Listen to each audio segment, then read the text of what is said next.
and gentlemen, boys and girls, joining us for the National Museum of the Surface Navy podcast episode XYZ. I have no idea. Once again, 121. Are we at 121? Well, 21 technically. 21. Season 1, but you added 21. one. We've been doing this for 5 years. Yeah. So was this like starting a new checking account? You put a 1 in front of the number? Yeah, something like that. So it didn't look like you were going to bounce a check. Okay. My name's Jonathan Williams, President and CEO. I've been off the air for a few weeks now, focused on some other things. In a bad mood. I decided not to join the air for a little bit. I'm back in a better mood now, so I'm back on board and joined, of course. Did this guy's name change from the Roundup weed killer? It No. hasn't yet, but it was sticking. brought up last week because since the animals have been introduced to the backyard, no more Roundup. So Captain Roundup is gone. it's all pickaxe now. Captain Roundup is gone, and now Dr. Pooper Scooper has arrived. Oh, Lord. Yeah. This podcast is deteriorating quickly. The pickaxe speaks to me. It's kind of a minor thing, Yeah. you know. It's if you're like digging up a mine. Is that a double I was entendre, gonna like say, is that minor a- and yeah. minor? Could be. Wow. And then, of course, we've got the Ice Queen. Has that changed since I've been gone? Canfield started calling me button pusher. Button Pusher. So we got the Ice So- Queen Button Pusher. Yeah. So, You get a know, nickname. That doesn't seem like an upgrade. I was gonna say, And then Nuts and Bolts. That's Has mine. that changed? Nope, Nope. not at all. Oh, it's still Nuts and Bolts. Mike and Getcher. what is happening? And today we are joined by VJ, who is Victor. What's the J Victor. stand for? James. Do you like to Victor go by James. Victor James? Is that like Todd James, LL Cool J? You know, that's LL Cool J. No, It's my, Todd James. law my office. grandpa's name was Victor. My dad's name was Victor. And then, because my parents are the most unoriginal people in the world, named me Victor after my grandpa and James after my other grandpa. But they couldn't call me Victor because there were too many Victors already. So I've been going by VJ forever. So you go and by I VJ. Forever. We have the same thing. I'm named after my grandmothers, Yeah. Martha and Ann. So when you're in trouble, I can just start and go, Victor James? That's the thing. That's the joke that I always make. I know that my real name is VJ, not Victor, because when my mom was furious with me, which let's be real, all the time when I was growing up, she would scream, VJ, get over here. It was never, Wow, it was never Victor James, get huh? over here. No, I don't think my mom has ever called me, anyone in my family has ever called me Victor. Ever. Wow. Okay, so Well, we'll you call got you the name. If VJ. you want to be a lawyer, Victor James III. Yeah. Esquire. Victor James the Third. Yeah, Esquire. That does work. Yeah.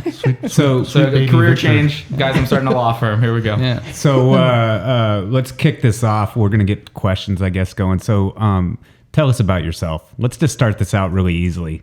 Who are you? What are you about? Where are you from? This is an existential Why are you here? question. I know. Is this how you guys always start these things? Yeah. No, I just Yeah. decided this was a good way to start. Tell us 4 or about 5 yourself. hours long. Yeah. I'm VJ. I'm the guest services manager here on the Iowa. Means I handle tours, which now means ticketing. I started working here in 2015 in events. Then I was gone for 2 years. Didn't love those 2 years in Colorado. I love the state of Colorado. You guys, I love you. Oh. But did not enjoy it. Back here in tours and been back since the beginning of 2020. Yeah, because it was right before everything. Yeah, You're so a it was Hawaiian timing. boy. How did you deal with the Colorado cold? It was a nightmare. So we know your life didn't start in 2015, as far as we know, because you are older than 7. I think. Some good math. I mean, mentally, I don't know about that, But so you went to Colorado. It was cold, and then we'll go back before 2015. Now we've realized you're Hawaiian because Mike outed Mike you. advertised he outed you already on that one without you even saying anything. So we'll go back and visit those stories momentarily. But I do want to highlight, I informed you. I like to take credit here. I told you when you moved to Greeley, Colorado, what you were going to be presented with, and you were. yeah, I think I text you. Yes, like, you did. The day that I got, or the first morning that I was there, it's like, you were right. You were right. I've been here for less than 24 hours.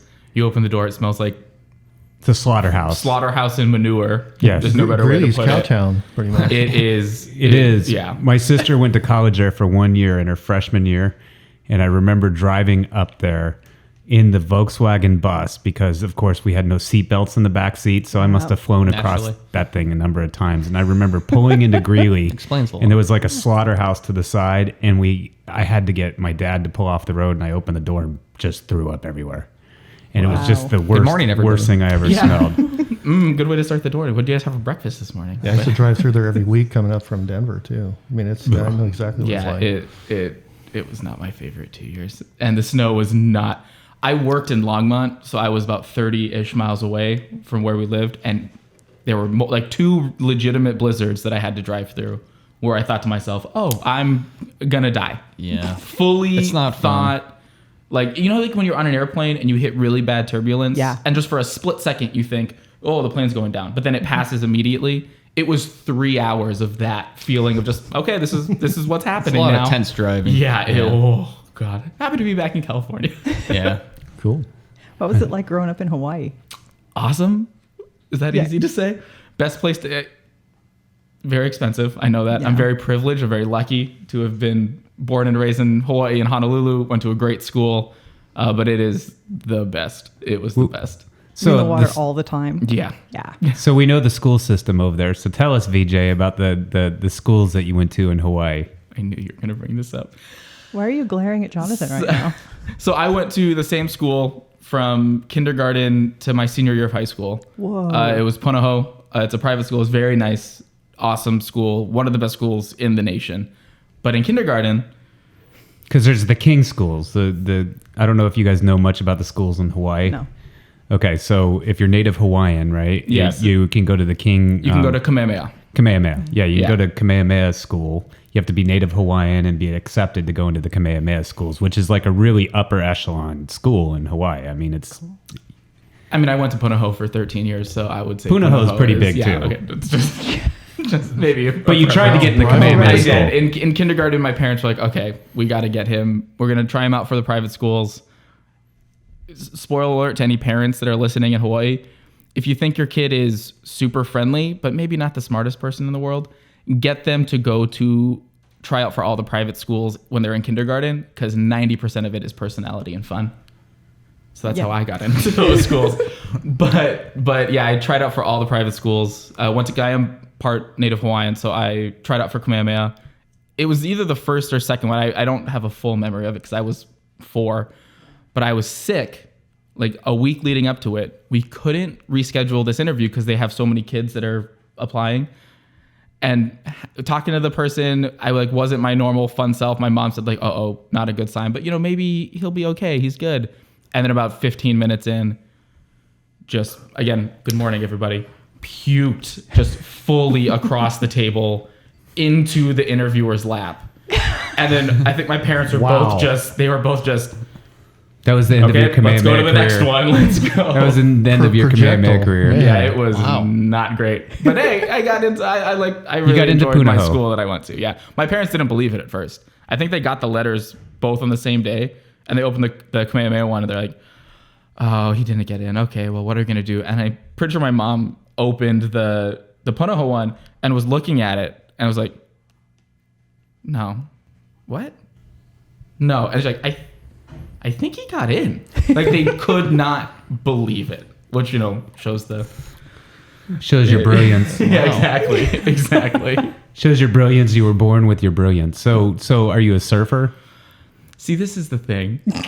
There's all the Hawaii stereotypes, where it's like, "Oh, do you like go to the beach? Do you go surfing?" And part of you wants to be like, "Oh, these stereotypes are so dumb. Like, how dare you think?" But of course, everyone. So I wasn't known as like a surfer, but everyone goes surfing. When you're in Hawaii occasionally. Yeah, why Hawaii not? 5-0 and- Exactly. I did in high school. I did paddling, and on those Hawaii 5-0 and Hawaii 5-0, the original series, filmed an episode in the house that I grew up in. Oh, that's kinda It's cool. all the stereotypes. Like, Hawaii 5-0. I was like, Steve McGarrett. yeah. We had a signed script from the whole cast. Although, if anyone wants to look it up, it is, if not the worst, one of the worst episodes. We actually of watched that it on the series. ship. Remember Bookham Dano? Yep. Yeah. Because it was actually, I'll never forget this. We had the ship up in Richmond. We were there. Remember the TV that was in the wardroom? It was like our little living room. Yeah, we only got like 3 channels. Yeah, literally 3 channels. Korean and- channel that Dave Way always Yeah, Dave watched. Way was the Korean channel And guy. one of them was, I forget the name of it. It's the oldies but goodies. Gilligan's Island, Yeah. Bewitched was on, and yeah, like Hawaii channel 5-0. CW or whatever. Yeah, it was hilarious. So about noon, I remember doing this. I do a PB&J sandwich because it's kind of all we could eat for a while. Yeah.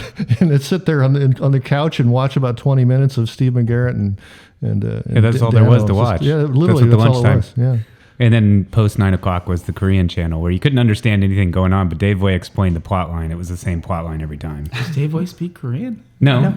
Oh, it's just the same plot every It's the single same time. plot. He speaks Korean film, but I mean, they start out as friends, and then things start to break down, and a girl gets involved, and they get mad, and about 15 minutes in, they start kicking each other's martial butt, butts. and, and 22 minutes later, they all make up, and everybody's good. So, every one of them was that way. So we watched it every night. He watched it from 9 to 11, and then Hitchcock came on at 11, and we watched that until midnight. That's cool. That's Yeah, a perfect time for juxtaposition between Korean K-drama straight into Hitchcock. Yeah, that's right? pretty much what happened. So you were born and raised on battleships, right? That's how you got involved? Yes. We'll just assume that. A lot of, essentially born and raised here. Like I said, born and raised in Honolulu. And then when I was 16, I became a tour guide for our sister ship, the USS Missouri. At the time, I was the youngest tour guide they ever hired for a long time, at least all the time that I was there. They probably hired me, and they're like, Why'd they hire never you? again. Why'd they hire you? He went Was to it, that private school. Did They they- must know. they heard what yeah, what was it? What was it about your wasn't job the vomit, application right? that you filled out? I didn't even do a job application. My you knew family. somebody. He was no, actually just walking my around, family- showing people around. Oh, wow. No, but my family owned a print shop in Honolulu, and they used to do all the brochures for the Missouri, like the handout brochures. So I would help my dad deliver because there was these big boxes. So I would just jump in, and I must have been 15. I helped him deliver one time as a thank you. The head of tours of their tours department, Sam Lowe, old head of tours, he's like, "Let me show you around. Thank you guys so much." Because my dad would always give great deals to big local businesses and all that stuff. And by the end of him showing us around, he's like, "Do you want a job here as a tour guide?" It's like, "Well, I'm 15. I don't want to go through the effort of having to do a work permit." It was going to be 6 months until I was 16. It's like, no, and kind of thinking it was an empty offer. It was like, "Oh, thank you, awesome. I have And this then- brochure. I'm good. Yeah, exactly. They didn't And know then- you were 15 because you had a beard at the time. But go ahead. Hey, the beard's a new thing. It's as I shocking to know me it as it is. is to I everyone know it else is. that I could grow this beard. But yeah, he called back for a renewal on the brochures, and then he during that phone call was asked my dad, "Is your son 16 yet? Can he start working?" So then I yeah, and then I went over, started doing that, and I've been doing it ever since. So then you came here for college? Came out here for college. So went out to the University of Redlands. Shout out Redlands, Bulldogs, Octomolly. But it's about an hour east of where we are, a little more than an hour east of where we are. And then I actually went back home to help take care of some family stuff after college. Okay, we got to move my grandma into a home and all this stuff. And I was there for about 6 months. And then if you guys remember Josh, Yeah. our old education guy, he came here to help with education from the Missouri, and then he reached out to me. He was like, "Hey man, I know you wanted to get back to California. There's an opening in events. You should come down here." And then You came here. came here. And then you're stuck here. I So what can is never it that leave. you like about being here? Why are you here? Yeah, what- why do we pay you? I mean, why do we has pay you? anyone just said the paycheck yet? No, Wait, I'm kidding. well, that's fine. I mean, Which would it? We're a nonprofit. but that's a slap in reality for me. But that's okay. No. I could take that reality slap. No, I love this. I mean, I've been doing this for such a long time, and turning something that it is a great feeling. Turning something that was just a fun interest. It's like, oh, I like talking about this stuff.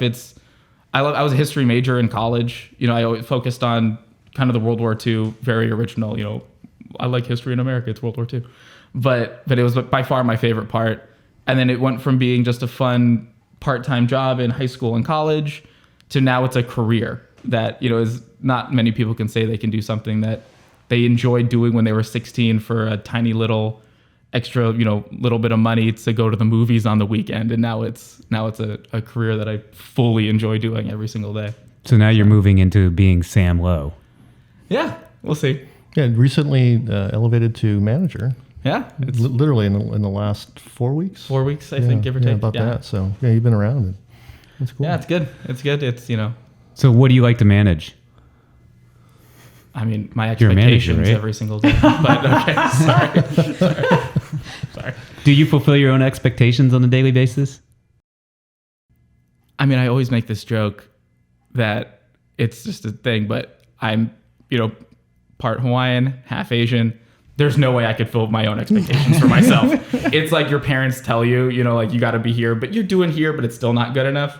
That has been embedded in my brain now. So no matter, I could have the best day in the world and be like, oh, I didn't, Not quite good enough. walk the You hadn't dog. barked when you were 4, you weren't at school. There's Not always that quite tiny good little enough. thing in the back of your head. It's like, Yeah, barf episodes have been there for like we made, but most days I go home and feel PTSD pretty good over about barf. myself. Yeah. I think Mike probably didn't know the story about the kindergarten barf across the desk. So next time you have a meeting with him, he's going to throw a piece of plexiglass between the I two mean, of you. probably. It's a lot. Put a block up. It's The kinda desk like is a a lot DMV. shorter than the one that I made it across in kindergarten. So yeah. Are you feeling pressure now? You're a manager. Obviously, I'm feeling pressure now. No, What I'm are a your- superhero that feels what are your no meetings like anxiety with me? whatsoever. What are your meetings like with me? I mean, honestly, pretty fun, to be honest with you. Dang it. So, You're going to ruin the image. That's, then. I that's mean- ruining Mike's Sorry. reputation. Hard- cut. So 10 seconds back. Okay, mark it, Mariah. Okay. Terrifying. It's All right, intimidating. right answer. I don't. The words. It's scary to sit this close to you right now. There's not a desk between Mike us. just closes the door and dogs it every meeting. You've come to learn that actually the nicest one is Mike and not me. Don't answer that. I'm not a trap. I was gonna say that is nope. No comment. Entrapment. Have I been clear in my expectations? Absolutely. Yeah. There you go. Yeah. Cool. No barfing. Number one. Well, no promises. But we'll see. Review period was a month ago. So we'll deal with this again in another 12 months. Make sure we revisit this conversation. Was I clear on my expectations? Okay, we'll put that on the review. Did not barf. No throw Did up. not barf. No, throw puke, up. please. So what are you looking forward to the most? As you're sitting in a room with, there's what, five of us? Yeah. Gosh, I could count. I can't count much anymore, Here's but the calculator. 5 of us. There's 5 of us in this room, but little do you know, VJ, you're actually standing on a stage of about 1,000 in front of you. So what are you going to say to 1,000 people in front of you? Like you're an up and comer. You're in the Honolulu Dome. You're at Neil Blithedale Arena. Thunderdome. I mean, you were so close. You were so close to being right with that name. Like, Blaisdell, I think it's Blaisdell or something. Blaisdell. Neil Blaisdell Neil Center Blaisdell. and Arena. Yeah, that's where we Okay. had our graduation. Okay, sorry. Hawaii, shout out. But I don't know. Come down to the ship. Come visit me. Come hang out. Oh, Take a okay. tour with So me. he's going to go to the advertising. yeah, Straight absolutely. to the advertising. What do you Smash want? that subscribe It's button. all While you're here, make a What do you donation. want people to know about you? My name is VJ. No, what do you want them to know James. about you and I about like and I barfed when I was 4 years old. pizza I like pizza. and burgers. And no. You ride to work on a skateboard every morning. Oh gosh, yeah. I live about 2 miles away, so I almost got obliterated by a car the other day. Not my fault. Guy almost ran through a red light. It was all good, but This like, is San Pedro. yeah, Yeah. I know. That kind of thing happens. Well, Make but sure. I definitely had a moment of like, Drivers have the right of "Ooh, way I here." should. I expect you to limp your Drive. way in every day, no matter what. I mean, I have Setting already. expectations. Yeah. Sidewalk. Back to me. You think everyone should know that I like talking to people, obviously, and come down to the ship and you can talk to me in person and hang out, and we'll be best friends. What do you like about the Iowa? Has anyone said the paycheck yet? I'm kidding. Besides the paycheck, I mean, and not picking No. on other ships. I mean, this is a cool like place. this ship and where we're going and what we're doing That's and, the thing. and the fact it's going to stretch all of us. When I first came here 7 years ago, it was like, okay, it's a different ship, it's a good opportunity, and I wanted to be back in California. Like that's why I had the experience. That's why I wanted to be here. And then after 2 weeks, 3 weeks, I realized how much different of an environment it was than every other kind of museum ship that I had been on, and then how much growth there is, how much people are working to push everything to the future, not looking forward to how we can grow. It's not just, okay, we have these things, we're set, we're just going to stay. We're constantly changing, constantly evolving, constantly adding new things, Museum of the Surface Navy. And it was kind of a really eye-opening experience of what I thought, what a good, I'm not saying that the other ones aren't good. Everyone's doing what they can. But there's a very big difference between, kind of being happy with what you have and then being happy with what you have, but then also like, what else can we do to make everything better? And it's not just like, okay, once a year we have that conversation. It's every single day. We are looking to grow, expand, evolve. There's constant tension here to pull yourself forward and pull yourself up. Yeah, Constant tension. Exactly. And it's a good environment. It's a great environment. It's exhausting sometimes. Yeah, we'll wear It people is out. in a really good way. I mean, yeah, it can get exhausting, Yeah. but I think the whole environment, we all push ourselves to be to the next level constantly every day. I think of it as tension actually pulling you up, because that's what we're always looking at, that higher point, trying to think of what we need to do and what we can do. And it's always that expectation of we can do more and do better. We have a new tour. You should talk about that a little bit. Oh yeah. Yeah. We recently, I'm going to say the name of it is the Escape the Mothball Fleet Tour, which is kind of recreating what you guys did when we had to get the ship out of mothballs to get ready to become a museum. And it is, you go essentially 4 decks up from the main deck, 4 decks down, 7 down. 7 because It's sort of But you go well down into the ship, and it is so much fun. I ran my first one on Sunday. It's so much fun, and you're seeing a lot of the same areas that you would if you were to mash together, our gun and our engineering tour. But the real big selling point in this is you are guiding yourself through these areas. It is an escape room. Yeah, it's we kind of talk about it as being an escape room, a little bit of a scavenger hunt around the ship. You have a guide with you for safety reasons, because this is a battleship. we need supervision. But for the most part, you are walking around, on your own volition, looking at bullseyes, trying to find where the next stop is on the tour. And it is so cool. It is great. That's got to be, I remember doing that on ships we've never been on before. And it's like slightly stressful, slightly discovery. It's like kind of exciting, always exciting. It's fun when you're guiding it too, because watching people find they have those moments where they just light up when they've got it. And also you're standing there and you're like, you just walked right past it. Go back. And you can't say anything. On Sunday, when you brought me through it, we were down in aft steering. Spoiler alert. But there's a thing in aft steering that you have to find. And I was laughing at you guys. I just fully blind. It was right in front of me, no hints, but it was a thing I needed was right in front of me.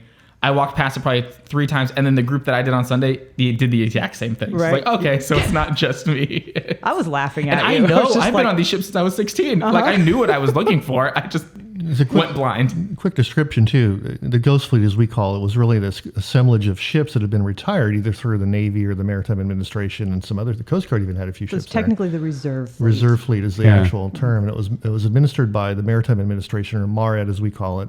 And it was up in Sassoon Bay, and the ship was on what we called Row G, along with about 12 or 13 other ships, as I recall. We were on the end of Row G, and so we were able to go not just through the Iowa, of course, but also through some of the other ships looking for parts. Yeah. And it's amazing what you just mentioned is really an amazing experience. You step aboard a vessel that's 600, 700, 800 feet long. You've never been aboard.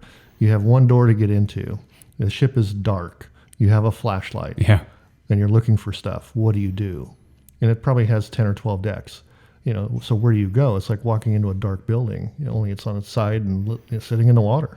It's an amazing experience. It's like the Winchester Mystery House on a ship, and things can dead end and doors could be locked. And you're looking for drawings or you're looking for parts, and you kind of have this feel of how the ship might be designed, but you don't really know. There was probably 7 different types of ships. Oh, yeah. Yeah, it was just like crazy. So from an escape room point of view, that was an incredible experience, and this has elements of that. You have the lights on at least, but it's pretty cool. We'll see if we can get those lights turned off at some point if the fire department agrees to it. No, we're not doing that. I'd love to get the red lights on at some point, dude. Like on a ship at night would be kind of fun. They have those. Actually, some of them do work, but not too many. Up on the bridge, they do. Yeah, I'm looking forward to seeing what happens with that and seeing how that comes together. All right, closing it out with VJ, the tour manager and the guest services manager. And he will be waiting for every single one of you to book your Escape the Mothball Fleet tour. As he mentioned, it's pretty much booked or starting to get booked through October. So there's a few slots available. Give him a ring or an email, or email our group sales at labattleship.com and get on that escape room and scavenger hunt tour. Of course, all of those are made possible by every one of you, our listeners. and our supporter base and our donor base that continues to support us and allow us to do amazing things and keeps all of this small staff employed and 90% of the volunteers passionate about what they do. Yep. So volunteer by signing up at pacificbattleship.com/volunteer, I think, but maybe not, but pacificbattleship.com. Donate. Shoot us an email if you have any questions, comments at podcast@labattleship.com. Closing it out. Out. Thanks, VJ. See you. Thank you. See you Bye. guys.